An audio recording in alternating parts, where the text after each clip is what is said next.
Hi guys. Today we're going to be having a look at Act 2 scenes 1 and 2, basically the whole of Act 2. And we're going to be talking about or doing a reading of the scene and then unpacking it as we go along. This is being presented on a sway, so I will send you the link via Microsoft Teams because it's a Microsoft product on the sway. And then you can work through it yourself, or you can look at the video as we go along. And then also I will have the audio file separately so you can work through it as with regards to yourself. The questions are in between the text, so as we go along, you can pause the video, you can respond to the questions and then continue. There's a lot here. This is a long text, this is a long video, so even if you don't sit through it in one sitting, but you take a couple of days to process it, that's okay as well. Right, so in Act 2, Scene 1, we see Polonius initially sending a servant off to Paris to spy on Laertes. Now, Laertes, remember, has gone to university in Paris. One would expect that he is the very epitome of morality. Polonius doesn't trust him. He feels that he's got this built-in distrust of all young people, and that transfers obviously onto Ophelia and onto Hamlet as well. As Hamlet is so consumed by his mother's sexuality, Polonius is consumed by he anticipates that young people will lose their virginity, they will lose their virtue, and so Hamlet will take Ophelia's honor and her virginity, and yet he still determines that he's going to use Ophelia in order to get Hamlet to talk. So he employs a servant to travel to Paris to spy on his son. He then learns that Hamlet has been behaving oddly towards Ophelia and has been physically rough with her, not from a sexual point of view, but he has accosted her where she was sitting in her room or in her home. Polonius claims that it's the very ecstasy of love, whose violent property fordoes itself and leads the will to desperate undertakings. We'll have a look at it. But basically, his theory is that Hamlet is overcome with passion for Ophelia, and because he can't have Ophelia, that's what's driven him mad. He believes Hamlet is sick with love for his daughter and intends to report this to the king. We see that he is deceptive. We see that he will stop at nothing to find out the truth with regards to Polonius. Apologize. Find out the truth with regards to Laertes. So he tells them. Well, we'll read through it just now, but we actually see the kind of manipulating, scheming kind of person that he is behind the scenes. Right. So let's have a look at the text now. In scene 1, Polonius and Rinaldo come in. They're having this conversation. He's sending Rinaldo off to Paris. Polonius, a couple of lines down, says, that you shall do wisely, good Rinaldo, before you visit him to make inquiry of his behavior. So don't go to him directly, but beforehand inquire about people who might know him, how he's behaving. Rinaldo agrees. He says, I did intend that. So basically he's telling him to spy. So, Mary, well said, well said. Look you, sir, inquire me first what Danskers are in Paris. So basically go and find Danish people living in Paris, because they will know Laertes. It's kind of like a small community in Paris, and they should all know one another. And how, and who, and what means, and where they keep what company, at what expense, finding by this encompassment and drift of question that they do know my son. Come you more nearer, than your particular demands will touch it. Take you, as it were, some distant knowledge of him, as thus I know his father and his friends, and in part him. Do you mark this, Rinaldo? So basically, he's telling Rinaldo what to say to these people. So say that you know the father and the family or whatever, and by implication that you know of him. Right, Rinaldo responds, yes, I very well, my lord. And impart him, but you may say not well, but if it be he, I mean he's very wild, addicted, and so and so, and there put on him what forgeries you please. Now that's important over there. If you can see where my cursor is, basically what forgeries you please. This illustrates the theme of deception. So Polonius is instructing Rinaldo to tell lies about Laertes, to try and draw people into an agreement. Oh yes, yeah, I know, we know he's addicted to gambling or addicted to drinking. So he's sending him there to, for lack of a colloquial term, to diss his son, so that people will agree or tell the truth, or they might disagree and say, no, I know Laertes to be virtuous. Anyway, okay. So marry none so rank as may dishonor him. Rank means that there's this connotation of grossness and decay. So don't put on him anything that is so gross and decay. Remember that motif that goes through the whole of Hamlet. Something is rotten, something is decaying, something is gross. It is diseased. Okay, so you might say something diseased about him, but not as diseased as you would dent his reputation. But sir, such a wanton, wild, and usual slips as our companions noted and most known to youth and liberty. Again, his perception: young people are immoral. Right. Rinaldo, as gaming, gambling. Okay. Aye, or drinking, fencing, swearing, quarrelling, and drabbing. You may go so far. My lord, that would dishonor him. Faith, no, as you may season it in the charge. Okay, so basically he's saying, well, you can spread these rumors, and then Rinaldo says, but that would dishonor him. And then Polonius hypocritically says, yeah, but you must say it in a way that people won't be, it won't dent his reputation. So moderate your speech there. You must not put another scandal on him that he is open to incontinency. That's not my meaning. But breathe his faults so quaintly.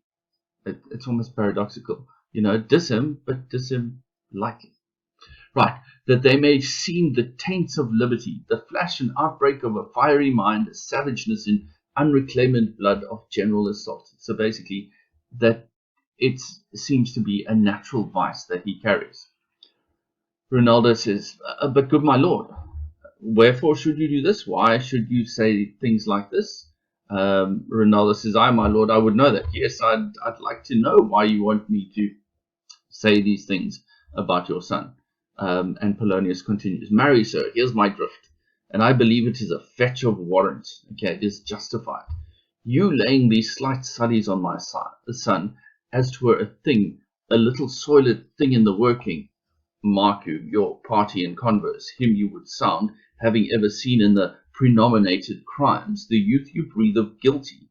Be assured he closes with you in this consequence. Okay, so basically he's saying, watch the reaction of the person that you're talking to. But here he's rambling on, so he's telling him, oh, well, good sir, or so, or friend, or gentleman, according to the phrase in the addition of man and country. Very good, my lord. And then, sir, does he this? He does what I was about to say. By the mass, I was about to say something. Where did I leave off? So now Polonius, in trying to circumvent his scheme here, remember he's trying to give Rinaldo this paradoxical application, or this paradoxical task to do. Go and say bad things about my son, but not so bad as you would dent his reputation, but then find out about the person. And then he's lost his way here. So he asks him, okay, what was I about to say? What did I say? Precisely that. So it's casting Polonius in this bumbling, sort of idiotic frame of mind. Right. Rinaldo says, at closes in the consequences. He repeats his words back to him. At friend also and gentleman. At closes in the consequences. I marry. Now, he closes with you thus. I know the gentleman. I saw him yesterday, or the other day, or then, with such and such, and as you say, there was a gaming, they overtook in Strauss, they're falling out at tennis, or perchance I saw him enter such a house of sale. Now, a house of sale, basically, a videlicet, a brothel, or so forth. So basically, he's wanting to draw out any information. So, he associates, oh no, he lost his temper at tennis, or he was gambling, or he was in a brothel. It's somehow all of these things appear to be the same to Polonius, okay, rather than sort of one being a lot worse than the other. Right. See you now. Your bait of falsehood takes the scarp of truth. Lovely metaphor here, going, okay, it's as if you're fishing, and your little falsehood, what you say about him, gets more truth, okay, and it catches the fish, which is the truth of what my son is like, okay. And thus we do of wisdom and reach, with windlasses and with the says of bias, by indirections find directions out. So by my former lecture and advice shall you, my son. You have me, have you not? You understand me, do you not? Ronaldo, my lord, I have. God by you. Goodbye. Fare you well. Good, my lord. Observe his inclination in yourself, so don't become like he is. Ronaldo, I shall, my lord. And let him ply his music. Yeah, and let him do his own thing. Well, my lord. Okay, so this whole hypocrisy of Polonius is evident in the fact that he's not checking up on his son, but he wants Ronaldo to allow his son freedom. In comes Ophelia. Polonius greets him farewell. How now, Ophelia? What's the matter? Alas, my lord, I've been so affrighted, I'm terrified.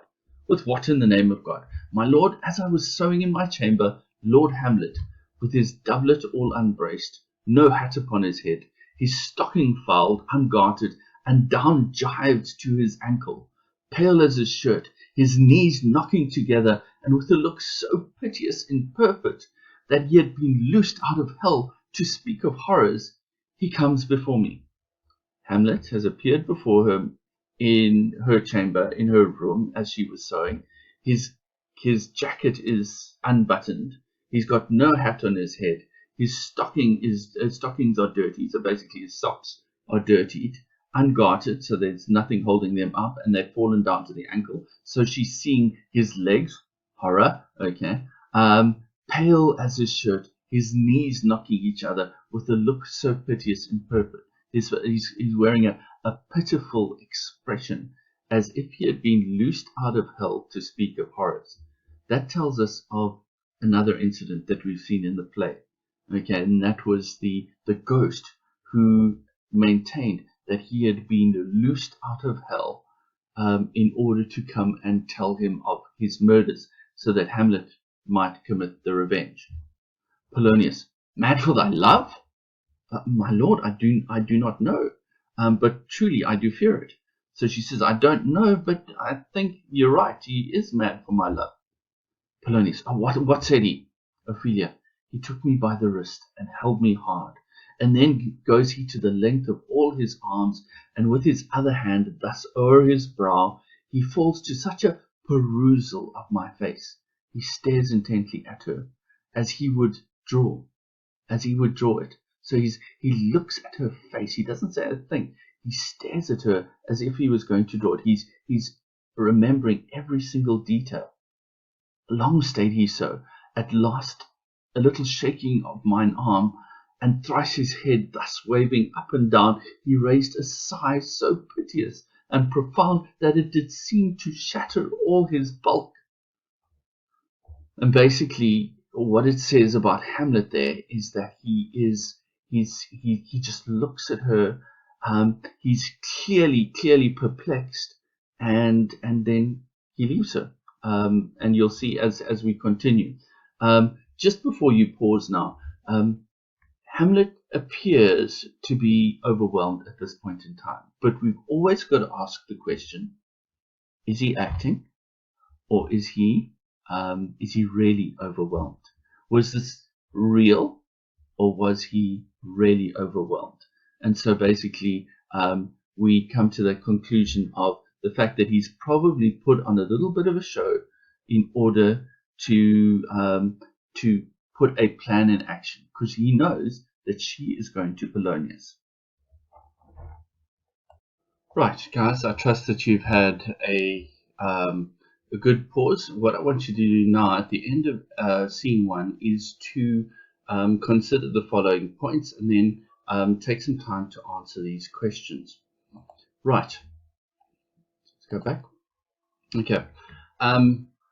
So although Hamlet is portrayed as something that is ongoing, so one scene flows into the next, you have to almost interpret what has gone on in between the scenes and what's happening. So you figure that out with reference to the characters and what they say. So notice that there's been a time lapse of about 2 months since last Hamlet had spoken to the ghost, and we anticipate that he has been acting mad for those 2 months, and this is where we're at. At this point in time, Polonius is sending Ronaldo off to Paris to go and see Laertes. What conclusions can you draw about Polonius's style of fathering, and how does that affect your perception of him as a character? Right, the questions that I'd like you to answer at the end of the scene, there are 3 of them. Firstly, in modern English, describe Hamlet as he appears in Ophelia's room. So you might want to go and play back and listen to the things that I've said, or look at the text, and then mention about 5 things about his appearance. And also think that although to you, in a modern day context, you might not think that this is something that is out of the ordinary. Why, walking around with your jacket undone and no hat on your head and that type of thing. But why in those days would that have been indicative of Hamlet's state of mind? That he dresses so sloppily and looked so wild that they would have thought that he was mad. Right. And then secondly, comment on on Ophelia. I almost said Juliet there. On Ophelia, saying that he appeared as if he had been loosed out of hell to speak of horrors, and what the implication is there. I did cover it in the text. And then lastly, how does Polonius sum up Hamlet's behavior? Okay, so please take a pause the video, even if it's overnight, and come back to it tomorrow.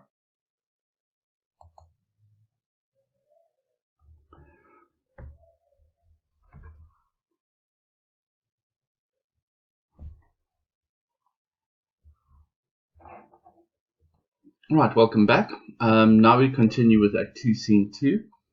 This is a long scene. This is an exceptionally long scene. There are well over 500 lines to it. So we are going to get straight into it. I'm hoping to do this in maybe 2 recording sessions of about 15 minutes, but I will have to push. If I glance over some of the text, please forgive me. Go and read it yourself then. Right, so we get introduced to Rosencrantz and Guildenstern, and we've been we can see that they've been invited by Claudius and Gertrude to come and find out why Hamlet is behaving the way that he is. So, looking at the summary, Claudius invites his childhood friends, Rosencrantz and Guildenstern, it's actually his university friends, to Elsinore to investigate Hamlet's transformation and find out why he's behaving strangely.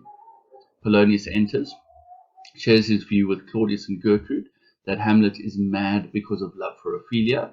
Polonius reads a letter from Hamlet, and we'll have a look at the letter in a bit more detail, seeing that Shakespeare is actually poking fun at other poets writing around that time. Polonius suggests the king and the queen spy on Hamlet as he talks to him. Hamlet speaks in riddles as he comes in, suggesting that he is mad, but it's in his madness that he's able to say the most, sort of amazing things to Polonius, and Polonius doesn't pick up on it. Right, and again, it contributes to that whole theme of deception. Right, Rosencrantz and Guildenstern enter. Hamlet reveals that he knows that they were sent to spy on him, and they announce the tragedians of the city. Tragedians of the city. It's basically a group of actors that have come to perform at the court. The traveling players arrive, and Hamlet asks them to perform a moving speech from Hecuba and Priam.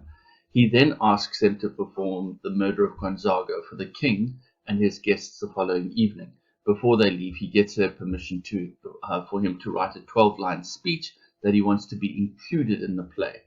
And alone he praises the actor who delivered the speech for connecting to his true emotions when performing, and criticizes himself for being unable to express his inner feelings. Right, so Hamlet, Act 2, Scene 2. It's a long scene, as I've said. It can be broken into about 7 parts, and we'll go part by part by part. Some of the times we'll stop and we'll consider some thoughts there. The king and the queen welcome Rosencrantz and Guildenstern to the castle, asks them to help in cheering up Hamlet, finding out the root cause of his melancholy. Then the ambassadors return from Norway, bringing news that the war has been averted. Remember to Act 1, Scene 2, where there was a potential of war against Fortinbras, and that has now been solved. The Polonius discusses Hamlet's madness with the king and queen, and they resolve to find out. Then Hamlet challenges Polonius. Hamlet greets and questions Rosencrantz and Guildenstern. Then he welcomes the players into the castle, and then lastly he laments his inactivity and resolves to prove the king's guilt using the play. One thing to notice throughout the scene, how Hamlet becomes progressively isolated as the scene progresses. Right, so let's start off with the first, or the opening of the scene. Claudius again makes the speech, "Welcome, dear Rosencrantz and Guildenstern. Moreover, that we much did long to see you, the need we have to use you did provoke our hasty sending." So they've sent in haste that they need to use these 2 young men. "Something have you heard of Hamlet's transformation, his madness, so I call it, since not the exterior nor the inward man resembles what it was." Okay, so the outward man, the exterior, what he looks like, nor what he is like inwardly, resembles what you know Hamlet to be. What it should be, more than his father's death, that thus hath put him so much from the understanding of himself, I cannot deem of. So I don't understand what has driven him towards this. I entreat you both, that being of so young days brought up with him, and since so neighboured to his youth and humour, that you vouchsafe your rest here in our court some little time, so by your companies to draw him on to pleasures. Okay, so stay here for a while.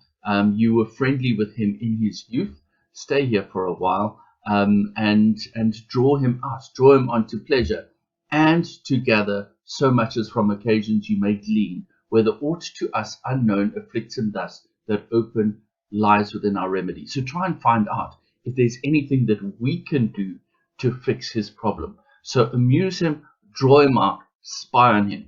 If there's anything that we can do about his condition, let us know. Gertrude responds, "Good gentleman, he hath much talked of you, and sure I am 2 men there are not living to whom he more adheres. If it will please you to show us much gentry and goodwill, as to expend your time with us a while, for the supply and profit of our hope." So Gertrude welcomes him and says, "Thank you very much for coming. Please, we ask you to help us in this regard. Your visitation shall receive such thanks as fits a king's remembrance." Okay, they will be rewarded. They will be remembered by the king. Rosencrantz starts out, "Both your majesties might, by the sovereign power you have of us, put your dread pleasures more to command than to entreaty." So it says, being king and queen, you only have to command us. You don't need to plead with us, and we will do as you command. Guildenstern, but we both obey, and here give up ourselves in the full bent to lay our service freely at your feet to be commanded. So our service is yours. Have your way. Right. Thanks, Rosencrantz and gentle Guildenstern. Gertrude, thanks, Guildenstern and gentle Rosencrantz. And I beseech you instantly to visit my too much changed son. Go, some of ye, and bring the gentleman where Hamlet is. So basically ushers them out to go and find Hamlet. Guildenstern, heavens make our presence and our practices pleasant and helpful to him. I hope that we are able to be pleasant and helpful to him. Gertrude, amen. Right, Rosencrantz and Guildenstern, they leave. In comes Polonius. The ambassadors from Norway, my good lord, are joyfully returned. Remember, they were sent out, Cornelius and Voltimand. Thou still hast been the father of good news. So basically, you are the father of good news. You have brought good news. Polonius, have I, my lord? Assure you, my good liege, I hold my duty as I hold my soul, both to my God and to my gracious king. And I do think, or else this brain of mine hunts not the trail of policy so sure, as it hath used to do, that I have found the very cause of Hamlet's lunacy. So although he's come in to tell them that the ambassadors have arrived, more important to him at this point in time is that he thinks that he has found the very cause of Hamlet's lunacy. He thinks that he knows what has driven him mad. Oh, speak of that. That I do long to hear. Claudius says, Polonius, give first admittance to the ambassadors. Thy news shall be the fruit to that great feast. So the news of, or our discussion about Hamlet, will be the dessert to the great feast of the news that's coming in. Right. Thyself do grace to them and bring them in. Go and bring in the ambassadors. Right, Claudius turns. He tells me, my sweet queen, that ye have found the head and source of all your son's distemper. Distemper is illness. It's a disturbed state. It's almost a sickness. So their perception of Hamlet's madness is that he is ill. Gertrude, I doubt it is no other but the main. His father's death and our hasty marriage. Her theory, his dad died and we got married too soon. That's why he has become mad. Claudius, well, we shall sift him. We shall find out. Enter Polonius, Voltimand, and Cornelius. Welcome, good friend. Say, Voltimand, what from our brother Norway? Our brother, not literally brothers, but the corresponding king. Right, Voltimand says, most fair return of greetings and desires. Upon our first, he sent out to suppress his nephew's levies, which to him appeared to be a preparation against the Polack. But better looked into, he truly found it was against your highness. Whereat, grieved that so his sickness, age, and impotence was falsely borne in hand, sends out arrests on Fortinbras, which he, in brief, obeys. Receives rebuke from Norway, and in fine makes vow before his uncle nevermore to give the assay of arms against your majesty. Whereupon old Norway, overcome with joy, gives him 3,000 crowns in annual fee, and is commissioned to employ those soldiers so levied as before against the Polack, with an entreaty herein further shown.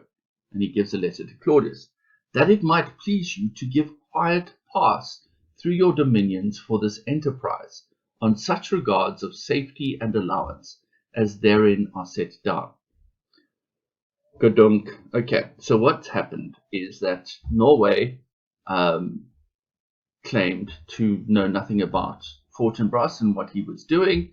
He sent a message to him in order to stop him from doing that, and then he right. So it's interesting what's happened here.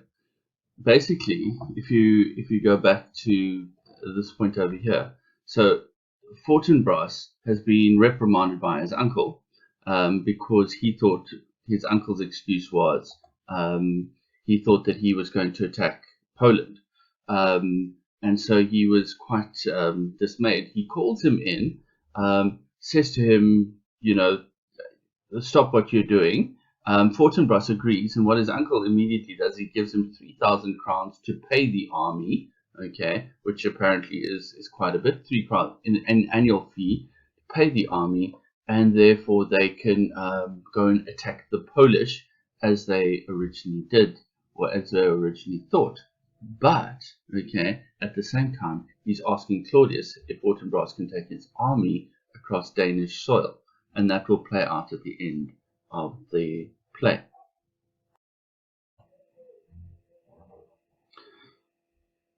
Right. At this point in time, what I want us to do is I just want to think with regards to Rosencrantz and Guildenstern.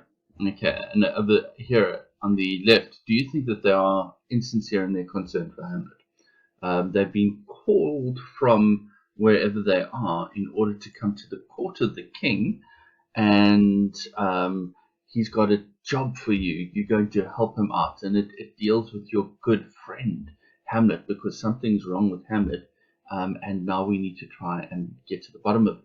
So how would you respond at this point in time? I think more often than not we read through Hamlet and we condemn these two characters, but without actually understanding what it would be like to be in their shoes. Okay, right. Polonius finishes off over here. The business is very well ended, my liege and madam. This is the business of Norway. And to expostulate what majesty should be, what duty is, why day is day, what night night, and time is time, were nothing but to waste night, day, and time. Therefore, since brevity is the soul of wit, and tedious the limbs and outward flourishes, I will be brief. Your noble son is mad. But we're just going to leave it there for a moment, because I'm wanting you just to pause here and to answer those questions. What arrangement has the King of Norway made concerning Fortinbras? And question number 2, Polonius claims that brevity is the soul of wit. How is this ironic coming from him? Okay, brevity means shortness, basically. To be short is the soul of wit. Right, you can pause the video over here, you can pause the audio recording, and you can take some time just to answer those questions.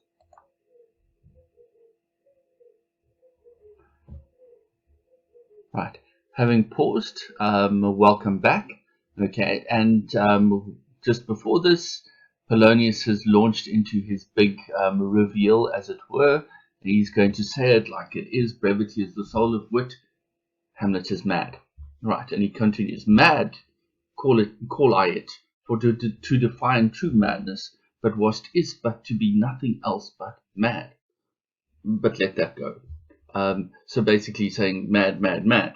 Gertrude gets a bit frustrated. More matter with less art. Okay, so tell us more about what you're saying, but don't be so wordy about it. Less art. Say more, but with less flourish or with less words. Polonius continues: ma'am, I swear I use no art at all. That he is mad, 'tis true. 'Tis true, 'tis pity, and pity, 'tis true. A foolish figure, but farewell it, for I will use no art. And it just shows you his verbosity, his capacity to just be talkative. You know, almost you could say he likes the sound of his own voice. Mad, let us grant him then.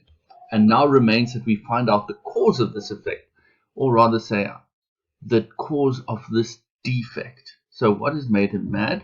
And their perception of Hamlet's madness is that it is a defect in him. He is there's probably a sickness or a gene displacement or whatever. Okay, he is mad. For this effect, defective becomes by cause. Thus it remains, and the remainder thus perpend. I have a daughter. So he's kind of like come to the conclusion, or a conclusion, with regards to why Hamlet is mad. I have a daughter. This, I think, is more confusing for the listeners than anything else. Have whilst she is mine, who in her duty and obedience mark, have given me this. Now gather and surmise. So he hands over the letter to them. Right, and the letter reads thus: to the celestial and my soul's idol, the most beautified Ophelia. Polonius says that's an ill phrase, a vile phrase. Beautified is a vile phrase. But you shall hear. These in her excellent white bosom. These. So basically, Polonius shows himself to be more taken aback with the fact that Hamlet calls Ophelia beautiful. He doesn't like it. Not obviously because it's his daughter, but in thinking that she is beautiful, he's focusing on her physical beauty, and Polonius's one fear, he's going to take her reputation by sleeping with her. Right, Gertrude, came this from Hamlet to her? Polonius: good madam, stay a while, I will be faithful. Right. Doubt thou, and he's reading now. Doubt thou the stars are fire. Doubt that the sun doth move. Doubt truth to be a liar. Doubt never doubt I love. Okay. A lot of it is with regard to doubt. And so for one. Okay, the poetry that Hamlet writes to Ophelia is insincere. It's contrived. It's over the top. You know, dart thou the stars of fire, dart thou the sun that move, dart truth to be a lie. These are grandiose concepts. And Hamlet is actually, well, let's say Shakespeare through Hamlet is actually poking fun at a group of poets that wrote over the top poetry, as it were. That they would remember Shakespeare in his sonnets referred to these poets as being, you know, so the courtly love poets, or the sonneteers, as it were, the Petrarchans or the Italians, as being over the top, you know, calling their loves goddesses, and their love for them a noble quest, and all that type. And Shakespeare's going like, you know what, this is over the top, and Hamlet, you know, sort of does this as well. And then he says, "Oh dear Ophelia," now he's being sincere. "I'm ill at these numbers. I'm not good at these numbers. I'm not good at writing down these lines. I have not art to reckon my groans. But that I love thee best, O most best, believe it. Adieu." Okay, so we're not too sure that if he's actually being sincere in this letter, but he does profess his love towards Ophelia. Okay, one other thing to note with regards to the letter is it talks about doubt, and truth to be a liar highlights again the theme of deception. Right. Adieu. Thine for evermore, most dear lady, whilst this machine is to him, Hamlet. Polonius says, "This in obedience hath my daughter shown me, and more above hath his solicitings, as they fell out by time, by means and place, all given to mine ear." Solicitings there refers to his advances towards her. So Ophelia has reported back to Polonius, as he commanded her, all the advances and all the letters and all the things that Hamlet has wanted to do towards her. Right. Claudius, but how hath she received his love? Polonius, what do you think of me? You know, why? You know, what, that I would allow this? Do you think that I will allow this? Okay, Claudius says, "As of a man faithful and honorable." Okay, so I think of you as a man faithful and honorable. Polonius, "I would fain prove so, but what might you think when I had seen this hot love on the wing, as I perceived it? I must tell you that before my daughter told me. What might you, or my dear majesty, your queen here, think, if I had played the desk or table book, or given my heart a winking mute and dumb, or looked upon this love with idle sight? What might you think?" So he's asking what they would think of him if he had kept this secret. Okay, because he wants to be seen in their eyes to be honorable, to be noble. She says, "No, I went round to work, and my young mistress thus I did bespeak, Lord Hamlet is a prince out of thy star." Remember the speech from Act 1, Scene 4, I think it was, where he says to Ophelia she should not see Hamlet anymore. He puts an end to that relationship. Right, and then precepts I gave her, that she should lock herself from his resort, admit no messengers, receive no tokens, which done, she took the fruits of my advice, and he repulsed, a short tale to make, fell into a sadness, then into a fast, thence to a watch, then into a weakness, thence to a lightness, and by this declension into the madness wherein now he raves, all we wail for. So basically he's saying that when he was aware of this, he took action very, very quickly. He said to her that she should not see him, she should not receive any gifts, any letters, anything from him.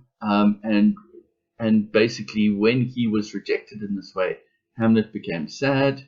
He stopped eating, then into a fast, then into a watch. He was, sort of awake all night, then into a weakness. He became weak, and a lightness, lightheadedness, and eventually into madness. Okay, and he's mad because of love. Gertrude says, Claudius, do you think 'tis this? It may be, very likely, she says. Had there been such a time, I'd fain know that I have positively said 'tis so, when it proved otherwise. Okay, have I ever been mistaken? Claudius says, not that I know of. Polonius says, he touches his head, touches his shoulder. Okay, take this from this if this be otherwise. Okay, so take my head from my shoulders if this be otherwise. So basically, cut off my head if I am wrong. If circumstances lead me, I will find where the truth is hid, though it were hid indeed within the center. How may we try it further? Claudius says. Okay, advise us how we can find out more truth. Polonius, sometimes he walks for 4 hours together here in the lobby. So he does indeed. At such a time I'll loose my daughter to him. To Claudius he says, be you and I behind an arras then. An arras is a screen or a covering, could be a wall hanging. Mark the encounter, watch the encounter. If he love her not, and be not from his reason fallen thereon, let be no assistant for a state. So I'm willing to wager my job. I will not be your advisor if it turns out that she does not love him. Okay, but keep a farm and carters. I'll go and become a farmer with horses. Claudius says, we'll try it. And in comes Hamlet. Gertrude looks at him and says, but look, where sadly the poor wretch comes reeling. Polonius, away, I do beseech you both, away. I'll board him presently. Oh, give me leave. So he ushers them out and he says, go away, because I'm going to find him out. Now, the image that he uses, I'll board him, is one of ships. Okay, so if you're attacking a ship, you board the ship. Right. Hamlet walks in, and this is a brilliant interchange because he shows just how superior in intellect he is compared to Polonius.